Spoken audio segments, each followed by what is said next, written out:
Welcome to TWitWoW, the best wrestling podcast made for wrestling fans, by wrestling fans, on the web today. I'm John, that's my cohort and commentary, Ashton, and this is our Ring of Honor review. Yeah, I bet you never thought you'd hear that again, did you? But we're right back on it. I gotta say, this episode of Ring of Honor had great in-ring action. I love the storylines that were being promoted. One storyline in particular that I think is going to take off the ground, I am so excited for. So yeah, this was a really fun hour of Ring of Honor. If for nothing else, you had great bouts, but I think more so the teases of the future is what really made this a substantive episode. I enjoyed it. Ashton, what did you think of it? Yeah. I mean, this was a fun show. It was one of those things where, while I had this show on, I was kind of multitasking where, a match would start and I would write down what the name of the competitors were and what was going on. And then I would kind of phase out a little bit, maybe play some brain dots on my phone, that kind of thing. Really, the ROH in-ring style is fun, but I've gotten really desensitized to it. So the matches themselves don't really interest me unless I have an emotional investment. So the first three matches of this show, 3 out of 4, the first 3 out of the 4 matches in this show, I didn't really pay a ton of attention to. I just paid most of my attention to the promos and the in-ring segments and the results of the matches. And of course the main event, which had me hooked from the beginning. Absolutely, absolutely. So with that said, is there anything else you want to say about this show? No, sir. All right, then let's get into our first segment, Heat of the Night. I didn't have any complaints about this show. Nothing really pissed me off about this show. Again, it was a fun hour. I really appreciated the groundwork they laid for the future, so I'd say I'm good tonight. What about you, Ashton? Yeah, I don't really have any major complaints about the show. Again, it just kind of comes back to me being really desensitized to the ROH in-ring style at this point. Right. And it's not even that I can't get into their pay-per-view matches or anything like that, but when you've just got random thrown together matches with no build-up whatsoever, it's really hard to get into them for me. I completely personally. agree with you. Yeah, I completely agree with you. And on that note, I mean, let's get right into it. Our ROH review, and ROH opens up with ACH versus Watanabe. Yeah, Now, and this was a really good example. I really didn't care who won this. I kind of figured ACH was going to win, just to kind of build up to the Adam Page feud that's been going on between the two of them. But yeah, I mean, during this match, I had somebody ask me to do something for him, and I took care of that. And I cleaned some stuff out of my room while it was on, and then I came back and just in time for the finish, which was actually pretty cool. 450. yeah, 450 from ACH. I like the physicality from these two guys, but again, because there was no story, because there were no external stakes between these two guys, I was like you. I did feel kind of a disconnect. I was very impressed by Watanabe. I know ACH was kind of the big story here, but Watanabe I thought was pretty cool. That fisherman kind of buster move he did at one Yeah. point in the match, I thought that looked really nice. The Yeah, German commentary did call it a fisherman buster, so. Okay, good. So I wanted to get the term right. I know he did a German to ACH on the outside, which I thought looked sick. And then, yeah, I agree with you. The 450 finish was really nicely done. ACH, man, I feel like I see so many guys in ROH that could be the world television champion, except Jay Lethal's got a monopoly on those titles right now. And, yeah, ACH is such a fun act. I just want to see him continue to ascend in Ring of Honor, and this is a fun opener. Yeah. Fun, I think, is a good word for it. It's one of those things where ROH matches in general are really fun when you first start watching the show, but after a couple of years, you kind of end up like me, where the matches just kind of all blend together. Exactly. I can certainly understand that. After the first match, though, we did get a relatively entertaining promo from ReDragon. I don't know exactly what the first two things that Bobby Fish said, but the third thing he said was that drinking our own pee, or some kind of a reference to that. And then Kyle O'Reilly was like, yeah, hard-hitting interviews, and mentioned something else too. And then he was like, wait, drinking our own pee? And then Bobby Fish comes out with the I think this might be their catchphrase, run away or get run over. And I really like that. I dig that too. I think that's really cool. It's nice because ReDragon, they're a tag team that has come together on the basis of their really strong wrestling, and particularly their really strong submission and grappling acumen. But it's nice to know that people that are really defined by their wrestling skills, by their submission skills, can have a personality to accompany that. Because I feel like then the sky's really the limit for you. If you can put on clinics in the ring and you have a personality that's humorous, kind of make that connection, you're going to do really well in the business. And that's why ReDragon's been such a successful team. So I really like this promo here. Entertaining stuff from these two guys. And we'll see what the future holds for them, because I know things are starting to develop for them in singles, and they had a bit of a rough patch in the tag division tonight, but we'll get to that later. Yeah, it's crazy because it's starting to look like ReDragon might be over, and it's not even like one of these big epic breakups like OMG, these guys hate each other now kind of thing. I think they're just going to kind of slowly part ways, and it looks like Bobby Fish is going to move on to a singles career, and Kyle O'Reilly has some more stuff going on that we'll talk about during the main event. But up next, we had Nigel McGuinness in the ring. He talks about how everyone was chanting 5 more minutes at the end of Lethal Strong.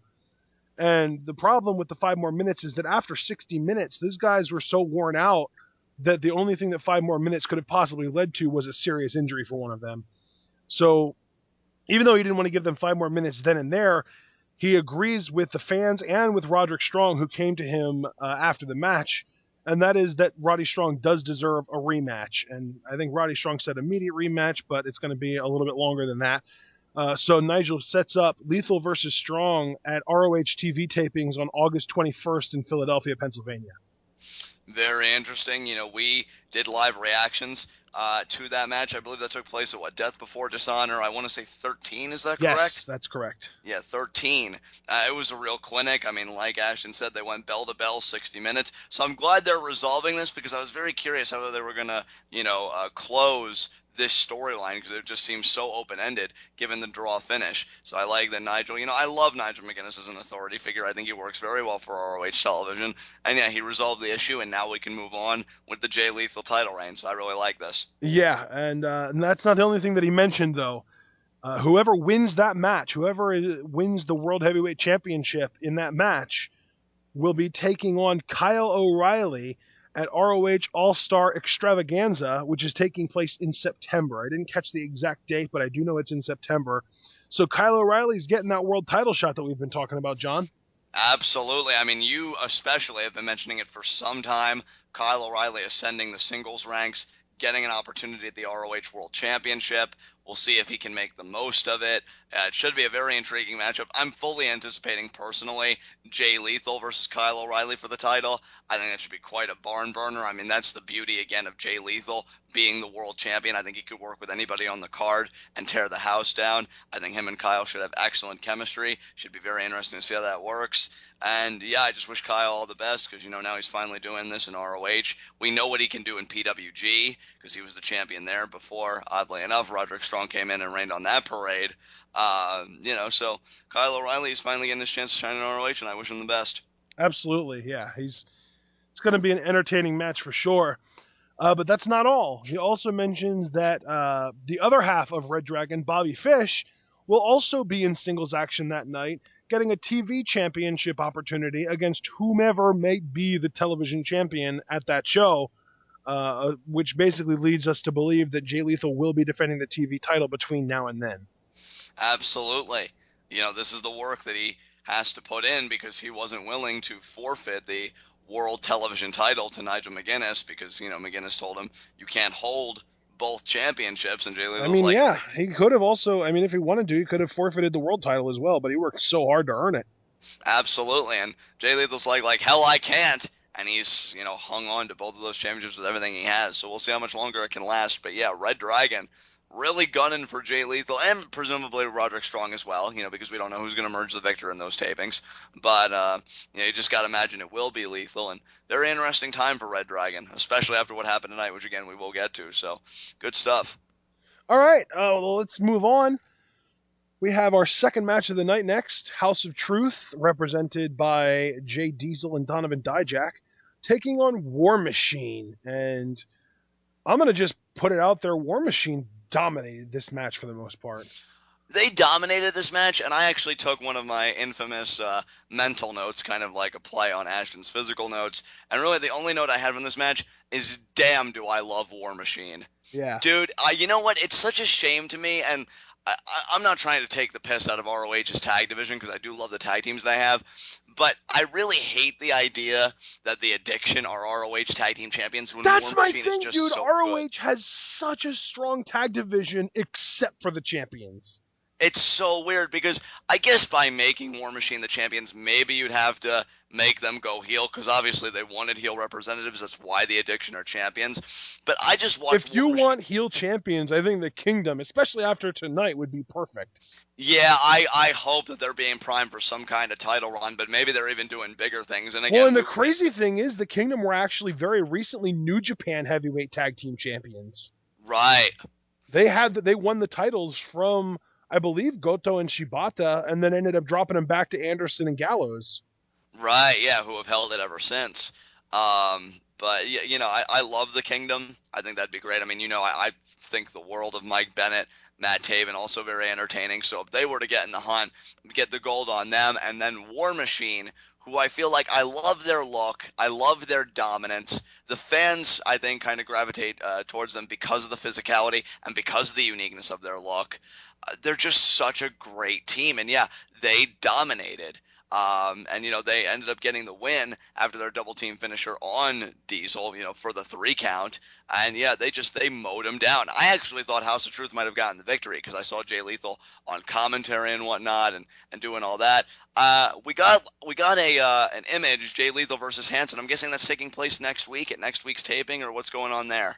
I didn't actually catch when it was happening, but that is going to be happening, and I don't even know if it's for the world title or the TV title. If I had to guess, I would say it's probably a television championship match for ROH television tapings. Right. And Hanson is just so good. I mean, him and Yeah. Rowe both. I mean, just so good. I really hope that these guys are one day ROH World Tag Team Champions. I think they're one of my favorite teams going right now. And I'm just watching this match and I'm like, why aren't these guys champions? Like like me, I would have them like running roughshod over the division and just having that dominant title run. Again, maybe you would have to turn them heel, but honestly, Ashton, I'd almost take that risk. I mean, you look at those guys and how they beat people up. I think it would be a pretty seamless transition. I could be wrong, but I guess the point I'm trying to make, I think they deserve better than what they're currently doing right now, and I do hope they get to really shine with those ROH World Tag Team titles soon. Yeah, absolutely. And I did look it up, and it looks like Gallows and Anderson won the titles back from Goto and Shibata before the Kingdom took it from them, before dropping it back to them. So Gallows and Anderson are now, as a team, 3-time IWGP Tag Team Champions. Insane record to be sure.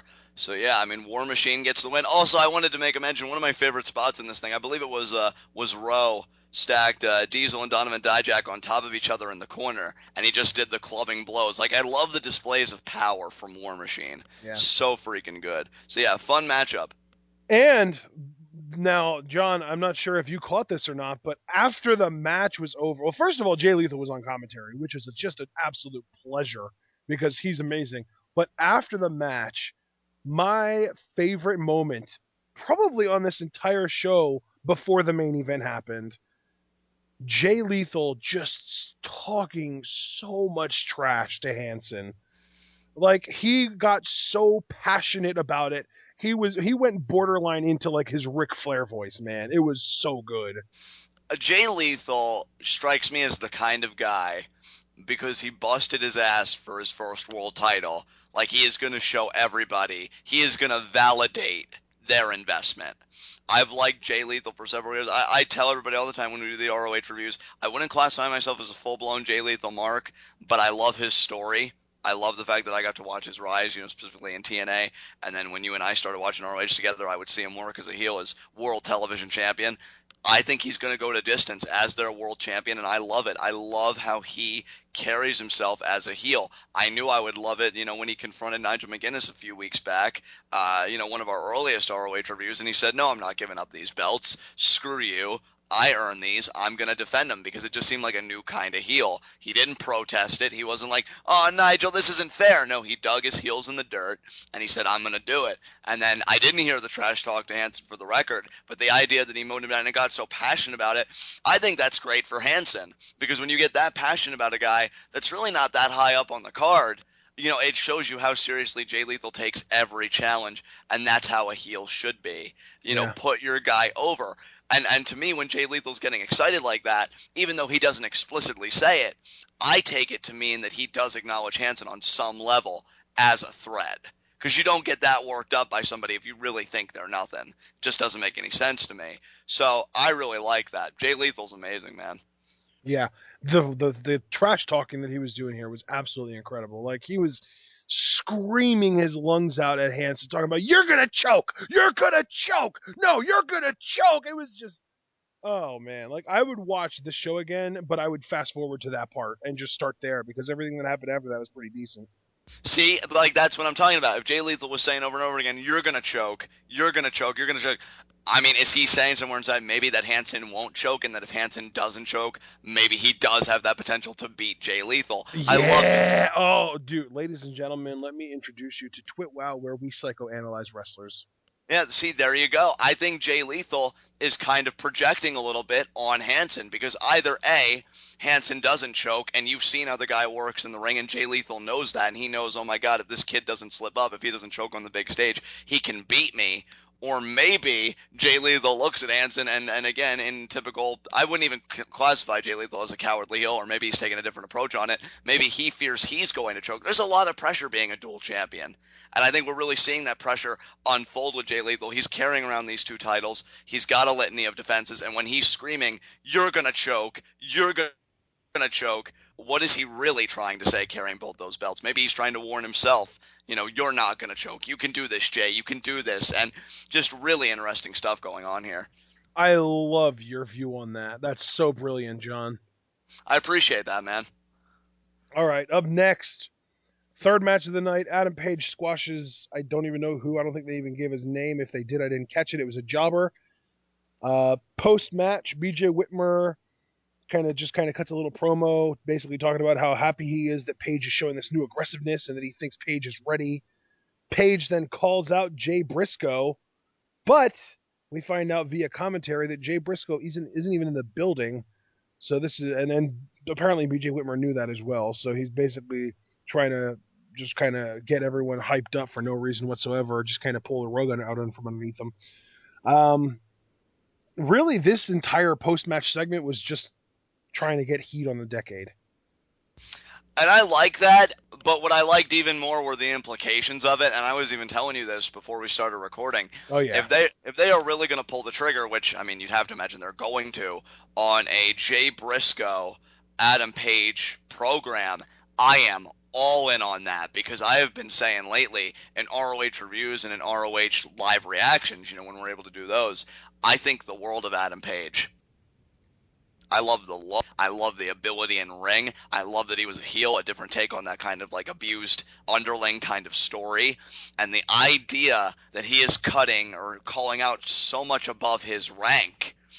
And, I think that's a great story to tell on the side of Jay Briscoe because it's funny when you and I were live reacting to ROH before Dishonor 13 and we saw, the whole tag match with the Briscoe brothers and I forget what team they faced.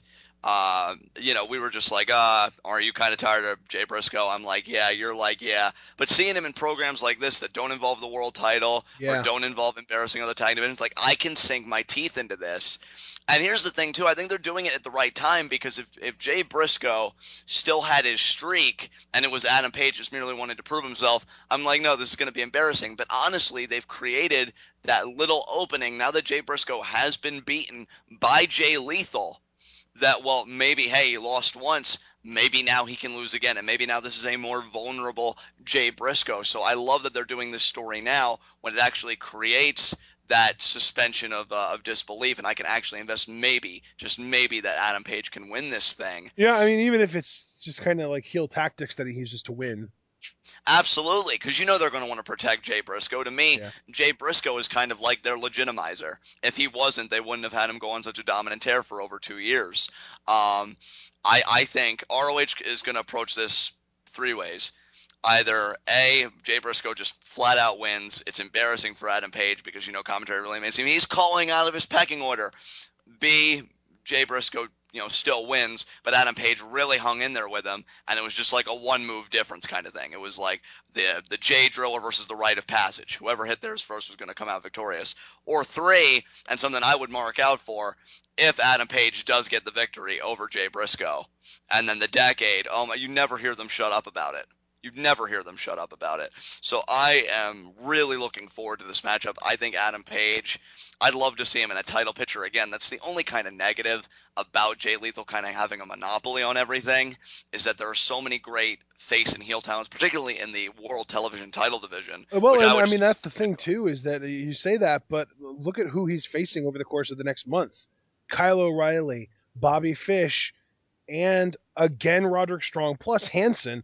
It's not like Jay Lethal is just not defending the TV title. He's defending both of them, and really, if we're being realistic, he's defending the television title about as frequently and again against about as many people now as he was before he won the world title. And you're certainly right. No, that's not a criticism of Jay Lethal by any means. I know he'll always put in the work. It's just, you can't really do many heel versus heel dynamics, and there are so many good heels right now, particularly, again, keeping the focus on Adam Page. So it's basically the same problem as if you would have a heel, even if they were different people, if you would have a heel world champion and a heel TV champion. Exactly. Gotcha. Yeah. Yeah, it's nothing against Jay. No, I mean, I didn't think that you were saying that it was against Jay. I thought that you were basically not even going to. I thought you were basically making the argument that this is a downfall of having two championships on the same guy, and I misread that as you don't think that there should be two championships on the same guy because then he's going to defend both of them less. I kind of read it as that, whereas what you really meant was it's just because those two championships are now on somebody of the same alignment. Right, exactly. Yep. But you know what, though? It doesn't change the fact, and I love this, though, because here's my thing. I can talk about championships, but to kind of argue against myself for a moment, does it really matter? Because when you're in a program with Jay Briscoe, and it doesn't really matter how you and I view Jay Briscoe, how ROH views Jay Briscoe is he's a huge deal.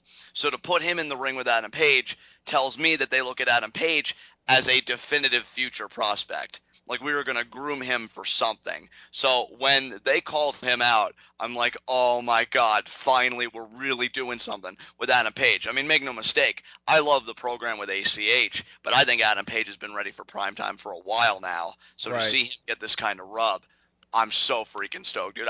In fact, I'll call it right now. I'll say it. I think this is my most anticipated program going on in ROH just already. Wow. And they just fired the first shot. That's all. But I think these two are really going to do something very interesting together. So color me interested. Wow. All right. That's awesome. I'm glad to know that you've got a program that's not really a main event level program yet that you're into that much.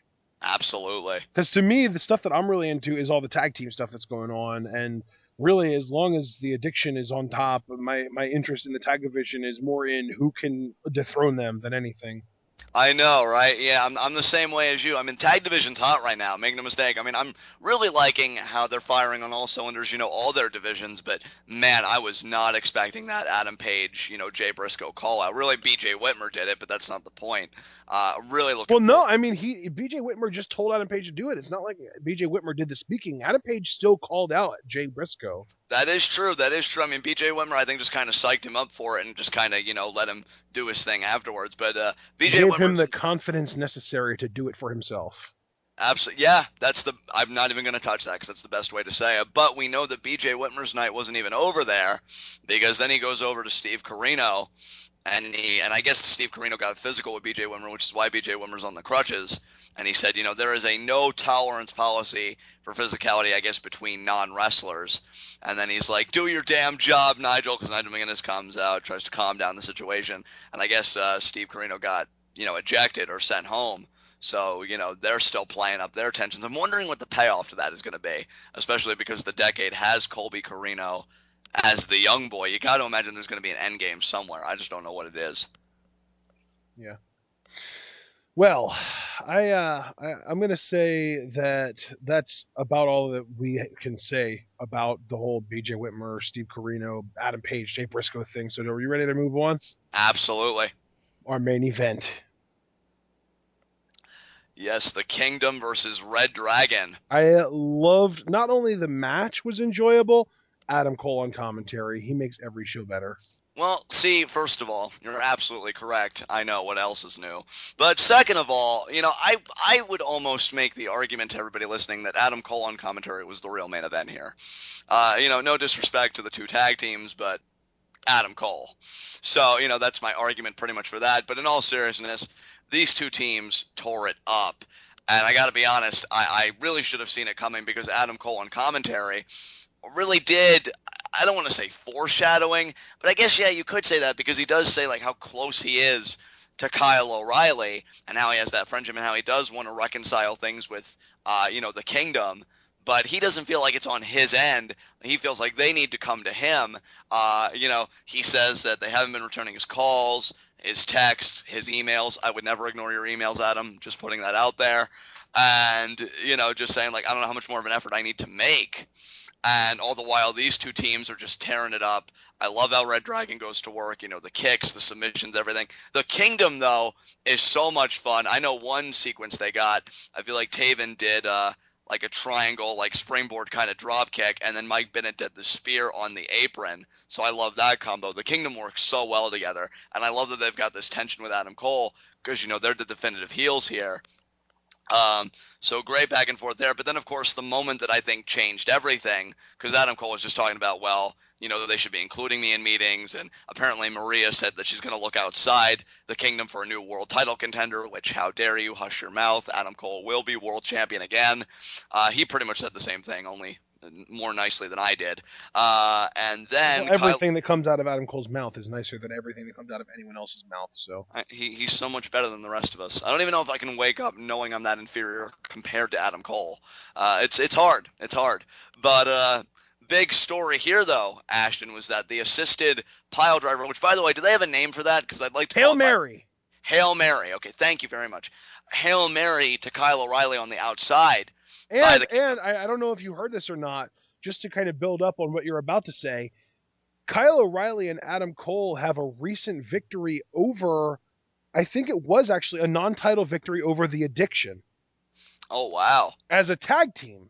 They call themselves Future Shock. They used to be a tag team, and then they split up, and Adam Cole became world champion, and Kyle O'Reilly found Bobby Fish. But they recently had a match as Future Shock against. I don't want to say for sure because I'm only part sure here. Against, I believe, the Addiction in a non-title match and won, so they are owed a world title match or a tag Right. title match rather. Yeah, definitely. That's a very interesting path for both Adam Cole and Kyle O'Reilly to take. And that's kind of what Um, I was thinking. At the All Star Extravaganza show in September, Kyle O'Reilly loses the world title match, but Bobby Fish wins the television championship. And then Kyle O'Reilly doesn't really have anything to do because his tag team partner is now a singles champion. So he and Adam Cole team up to take down the Addiction. Yeah. And you know what though? What I would do before that, just to kind of really build up to that title match, or maybe you would want to do it before, because ultimately my end game, Ashton, is to get Kyle O'Reilly and Adam Cole Future Shock against the Kingdom for what the Kingdom has done to Kyle O'Reilly here. So maybe we will get that match in the future. I don't know. They hit the Hail Mary on Bobby Fish. That's how they get the win. And they're getting ready to do it to him again a second time. And then Adam Cole, being just the amazing, incredible humanitarian that he is, steps in and he says, stop it, guys. Enough, enough. This is ridiculous. You made your point. Maria calls them off. And so they head to the back. But again, building on that tension in the Kingdom. And yeah, so we can clearly see Adam Cole, and has been for a while, definitively in the face alignment. Kingdom are the heels. And I just really loved how they punctuated this main event match, this whole storyline between Adam Cole and the Kingdom. Again, I would think that the resolution would be a tag team match, Future Shock versus the Kingdom. Maybe Adam Cole will take them on in a handicap match, though, depending on how long Kyle O'Reilly could be out or what his status is going to be after that Hail Mary on the outside. I mean, there are many routes they could go with this, Ashton. Yeah, absolutely. I mean, I am really enjoying a lot of things about this angle. So let me just list them. First of all, Adam Cole's face work is amazing. I'm actually shocked that he's as good of a face as he is, despite the fact that he is maintaining some of his kind of arrogance that you would typically see on a heel. Absolutely. But I mean, Ashton, let's be honest here. Is it really arrogance when you're Adam Cole, or is it just stating the facts? I'm obviously that's true, but I'm stating facts as well. I'm trying to copy Adam Cole. I'm stating facts as well. Okay. There you go. There you go. Fair enough. Fair enough. Second of all, I am loving the Kingdom right now as a heel tag team. Maria on the outside. I even found myself being like, wow, I really hate these people as they were doing their finishers to ReDragon. And it's like I got caught up in the moment, like, God, I really hate these people. I want them to lose. And then it was like I had that moment of clarity, like, oh my God, they are so good at being heels. Like they even got me, somebody who is watching this specifically to analyze it, to kind of get caught up in the kayfabe of it for a minute. I love that though, dude, because I was the same way, and I love that And they're using. especially Maria, she is a freaking genius. Yeah, definitely. Well, I Her think like out Maria. there squawking at ringside, giving commands and orders to the guys, telling them what to do. Yeah, dude, definitely. And here's my thing. Maria, I feel like is kind of the well, no offense to Adam Cole, but I do feel like Maria's kind of the glue holding this whole thing together because she's taking the pot shots, at Adam Cole saying, "Well, I started the kingdom. I kind of run the kingdom. I'm going to look outside, find a new world title contender." Those little antagonisms that I think make her so good. I agree with you. I love their heel work as well. I love that Adam Cole is kind of being used as that conductor for the heat of the kingdom because he has a very likable personality. Even when he does have that charm, that arrogance, as you spoke of. And yeah, I just think they're so on point right now. Everybody is in this program. Everybody is, and that's the best kind of program when everybody's just on their game. Yeah, yeah. And third of all, ReDragon, man. Like these guys, I have always enjoyed their work, but good God, they're on another level right now. They're tearing it up, man. They are tearing it up, And and that's yeah. even in loss, they still were the most exciting thing about this show. Certainly. I completely agree with that. There are no arguments here. I think they're a wonderful team. I think they'll do great in singles. And the great thing about them doing singles is they're such a good team that if you ever want to reunite them and do a program that way, I think the crowd would be so into it. Because they're just And so that's what I so love too, good. is that's kind of what I was alluding to earlier. It seems like they're going towards a peaceful breakup because again, I personally, this is just what I think is going to happen. I think that Bobby Fish is going to win the TV title, and that'll get him started on a singles career. Now, granted, dude's 38. He's not going to necessarily have another 5 to 10 years at the top in the singles division, but a respectable singles run is still definitely in the cards for him. And then with O'Reilly, I think he and Adam Cole are going to go on and do another run as Future Shock, win the tag team titles, defend them for a while, and then eventually break up, maybe in the worst way imaginable, and have a main event program with each other.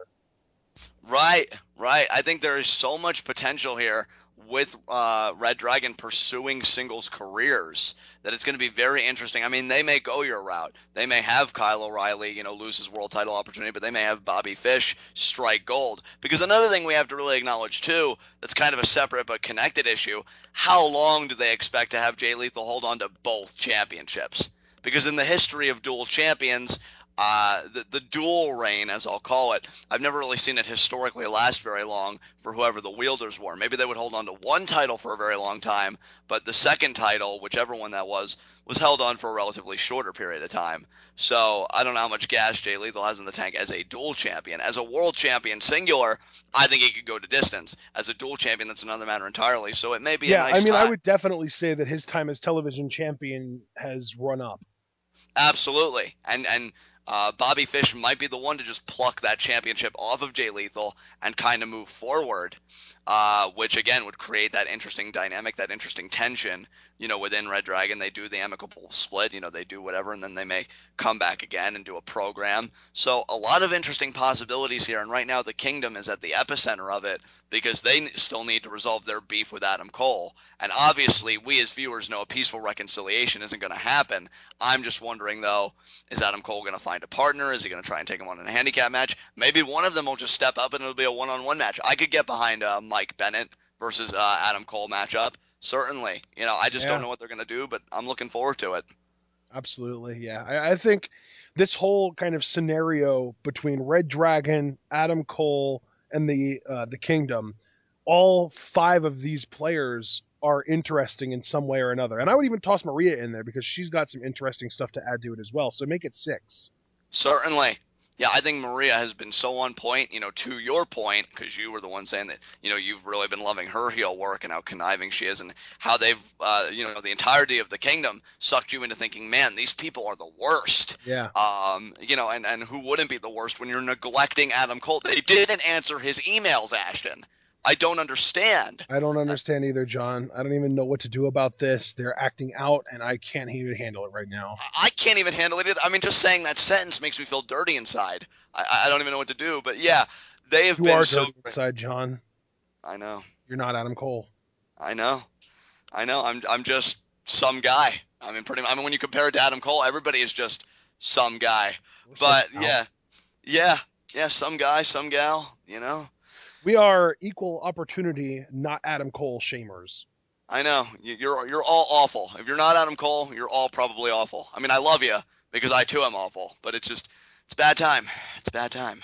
But yeah, Adam Cole's babyface work I think was so on point, especially on commentary. And if he Yes. does, do a program with Jay Lethal in the future, if they want to do like a story of him as a babyface, wanting to come back from injury, overcome the kingdom, his past, and then his future is the world title, I cannot wait for a Jay Lethal Adam Cole program. I'm confident it'll happen too. Definitely, but we got to get there first. But for now, I'm just enjoying the ride with Adam Cole in the kingdom. Good Yeah, stuff. and my thing is, as far as the Adam Cole babyface thing goes, I love his commentary style because he gives so much credit to both teams.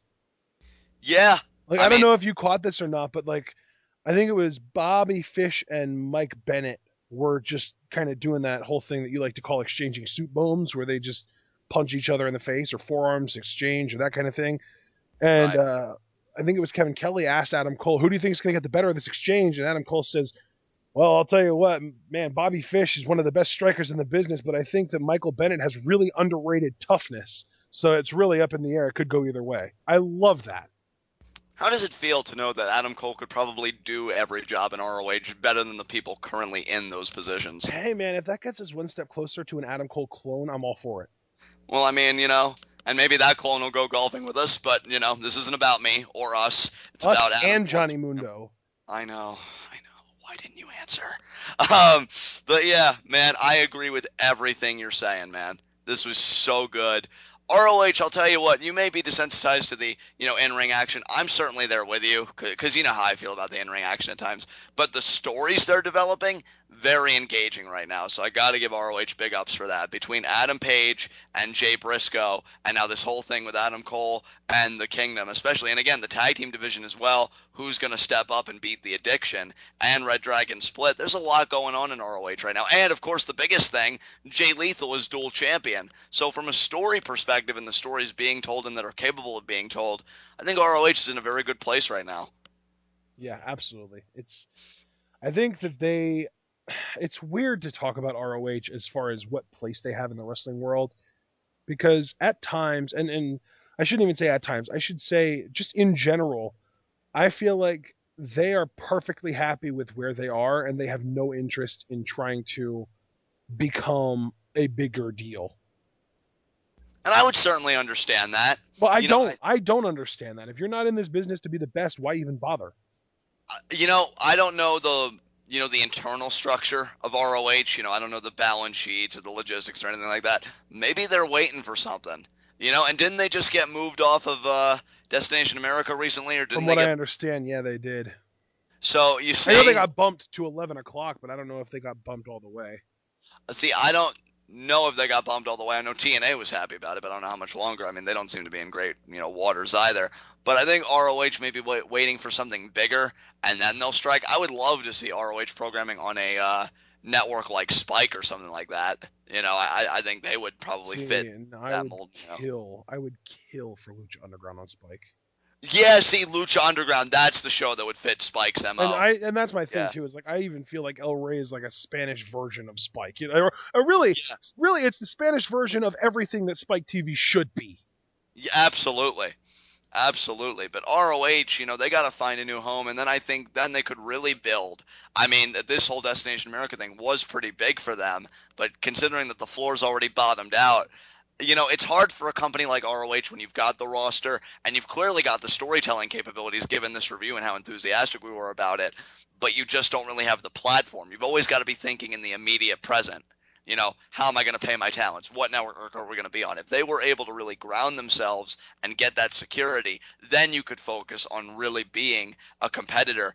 I mean, sure to WWE, but more specifically to NXT, because NXT's putting the knife to their throat right now, with these New Japan signings and then competing for arenas and all that. I mean, it's a very For, serious time for ROH, but for you sure. wouldn't know it from this show. Yeah. Yeah. Yeah. I mean, that's kind of my thing. Is that it feels like ROH has been intentionally treading water for the last decade, and now NXT's around, and they're finally threatening ROH in a way. It seems like ROH has been intentionally trying to fly under the radar just so WWE wouldn't try and put them out of business. And now WWE has all the firepower necessary to do just that in the matter of a couple of years if they wanted to. But it's one of those things where it frustrates me because I feel like ROH has the potential to be so much more, but they almost intentionally book themselves into a way where they don't create stars at all. Like there is no identity to ROH. They have no true stars. I mean, they have great wrestlers, and nobody would deny that, but they don't really have any true like. Nobody's drawing people in from outside of wrestling fans into wrestling, the kind of like the wrestling circle. Right. Yeah, and it's sad because, it's always nice when a company gets to dictate the pace and kind of do things on their own terms. ROH didn't even get to jump in the pool. At this rate, WWE kind of shoved them in there with NXT, and now they're kind of competing on that front. And, like you said, I mean, you said it best, Ashton. WWE's got all the firepower right now.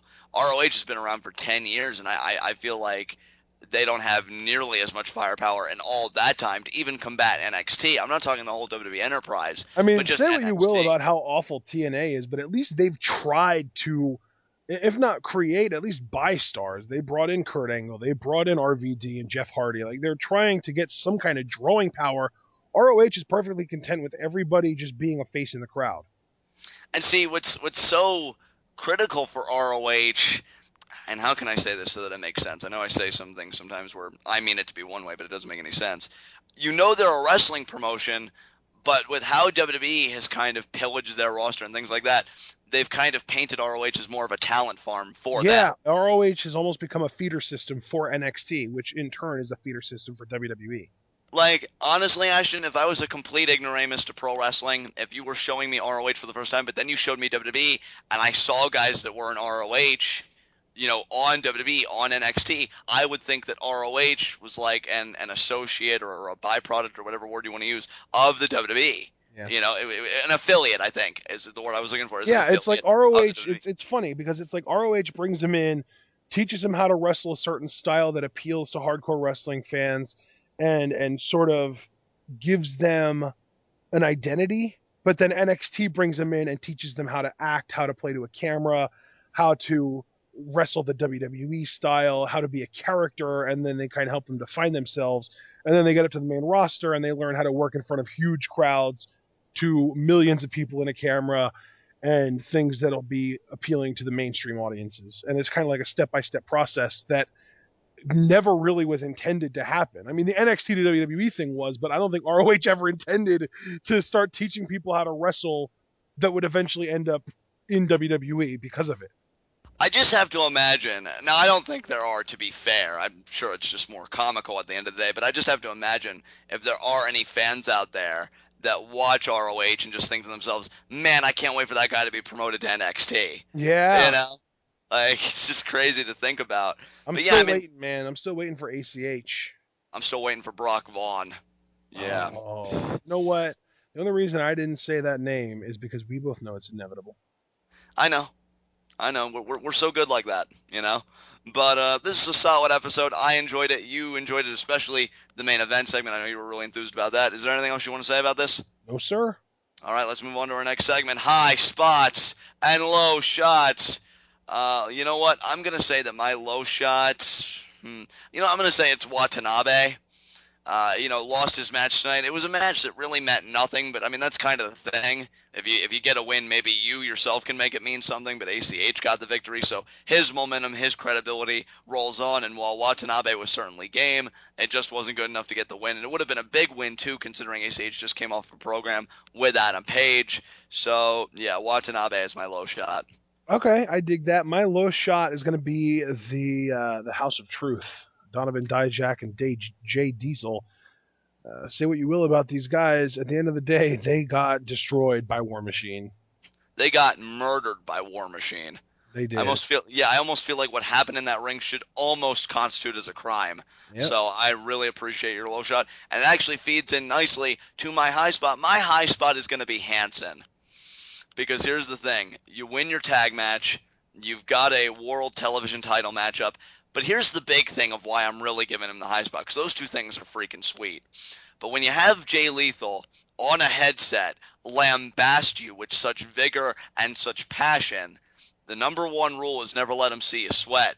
And I feel like that's why Jay Lethal got so animated and so uptight and everything else. I think Hanson, whether Jay Lethal will explicitly come out and say it or not, he's got Jay Lethal sweating a little bit. And when a man is that good that he can do that to your world champion, that's the best night you can have, regardless of what else happens. So Hanson, I like that. Had one hell of a night tonight. Yeah, I really like that. That's honestly, if you wouldn't have done that, I probably would have arrived at the same answer. But I'm going to change it up a little bit. As everybody knows, my high spot's always Adam Cole, but my secondary high spot tonight is going to be the Kingdom, the rest of the Kingdom, I suppose you could say, for two reasons. First of all, amazing heel work, and second of all, they won. That's true. I mean, they are on fire right now. And I feel like this is such a great program because all of the people involved have such an extensive history with each other. I do love that Adam Cole is always your high spot, by the way, keeping that tradition strong. And it's the yeah, only tradition that matters, John. you're so right. You're so right. But yeah, Kingdom's amazing. I loved everything about both your high spot and your honorary high spot, dude. You are so on point. With that said, is there anything else you want to say about this show? No, sir. Send her home. All right, guys.